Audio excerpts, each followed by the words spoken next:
Deus do impossível. Olha para o Deus que pode fazer um milagre na sua vida. Olha para o Deus que antes de acabar essa reunião pode operar o milagre que você precisa. Antes desse programa acabar, Deus pode agir na tua causa. Olha para Deus, querido. Não é para pastor, não é para o homem. Eu estou mandando você olhar para Deus. Deus tem todas as soluções e respostas que você precisa.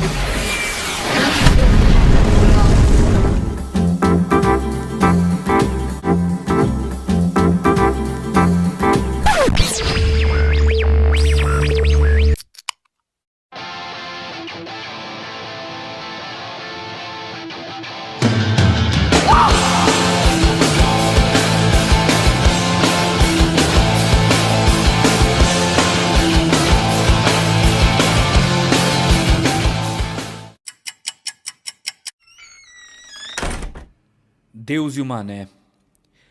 Que é notório que Deus é apenas mais uma invenção humana, sabemos faz tempo.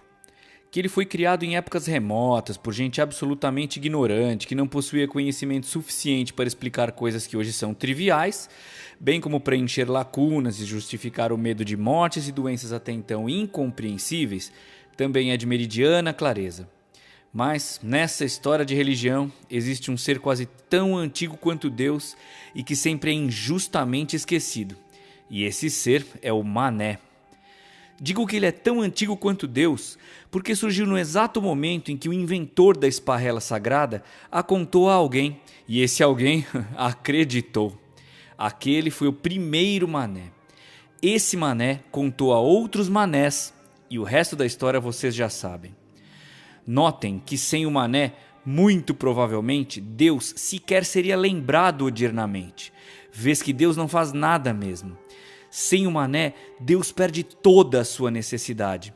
Puta injustiça com o mané, que de protagonista passou a coadjuvante. O cara que inventou a lenda, muito provavelmente se tornou o picão da sua tribo ou comunidade, igualzinho a hoje em dia, é ou não é? Arrogava que detinha segredos que os outros não alcançavam. Alegava que conhecia mistérios desvendados diretamente por Deus. Aduzia que possuía poderes concedidos magicamente. A mesma coisa que acontece atualmente. Outrora não recebia dinheiro, mas decidia a direção e o destino dos manés. É claro, já que manés são apenas manés. Os criadores de Deus se propagaram tal qual uma franquia e decidiram aumentar a aposta.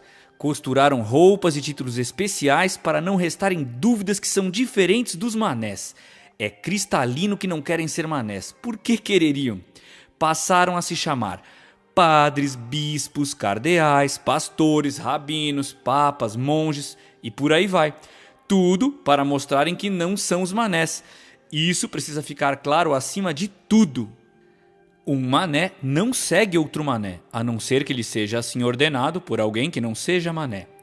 Os líderes religiosos, desde sempre, fazem 1000 promessas aos manés, que por serem manés sempre acreditam, mesmo que tais promessas nunca se confirmem ou concretizem. Criam livros para os manés e cuidam para que tais alfarrábios só possam ser interpretados apropriadamente por eles mesmos, os líderes, nunca pelos manés que, coitados, confusos, não passam de manés. Os manés também frequentemente dão seu dinheiro a tais líderes. Isso porque lhes fora dito que Deus precisa de dinheiro e que esse dinheiro sempre vai para as obras de Deus. Mas Deus não tem casa, não come, não bebe, Deus não se veste, não tem conta em banco ou fatura de cartão de crédito. No entanto, nem todo o dinheiro do mundo é suficiente para Deus. E quem paga a conta? Adivinhem, lógico que são os manés.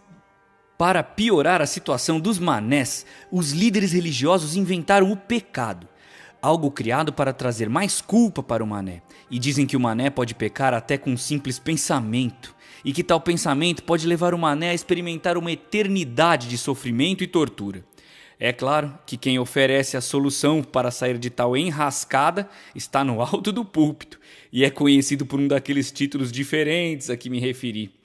Grande negócio, não?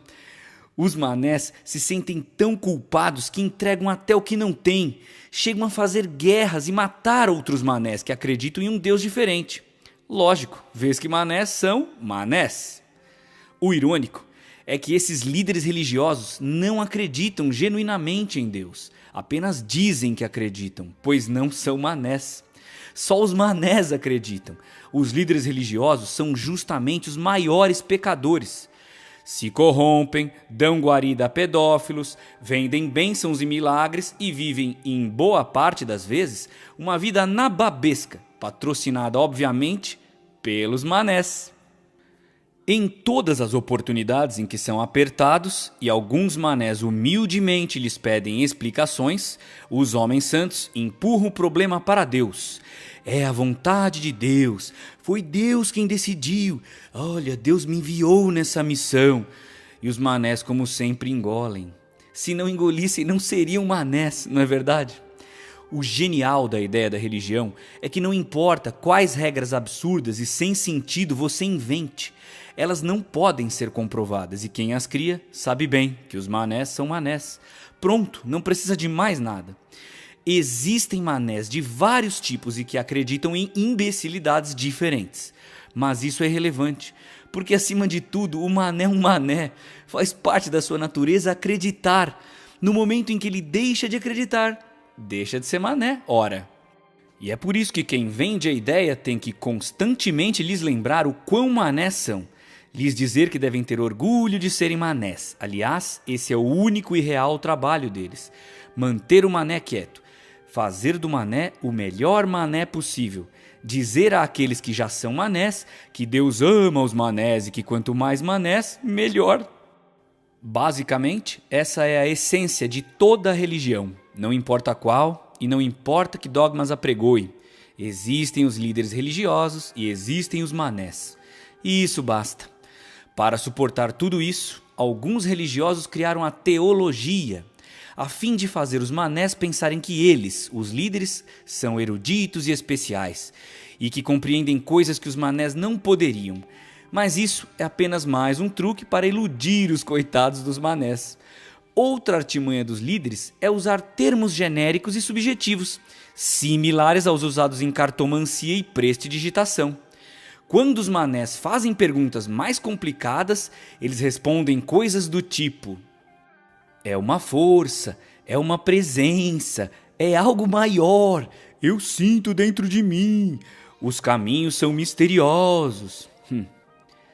Pode parecer absurdo ou patético, mas não para o mané.